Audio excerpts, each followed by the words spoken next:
తల్లి, మీ ఇంట్లో ధనలక్ష్మి ఉంది తల్లి. ధనలక్ష్మి? ఆ పేరుండే వాళ్ళు మా ఇంట్లో ఎవరు లేరే.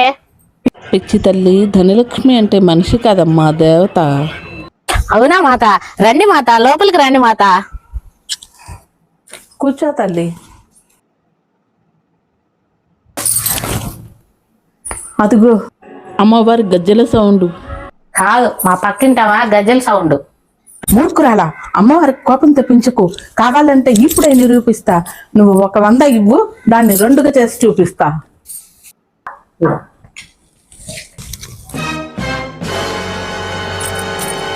ఇదిగో తల్లి. ఇదేదో మోసం లాగుంది. 500 ఇస్తా, డబల్ చేసి చూపియండి అమ్మా, అప్పుడు నమ్ముతాను. Part 2 coming soon.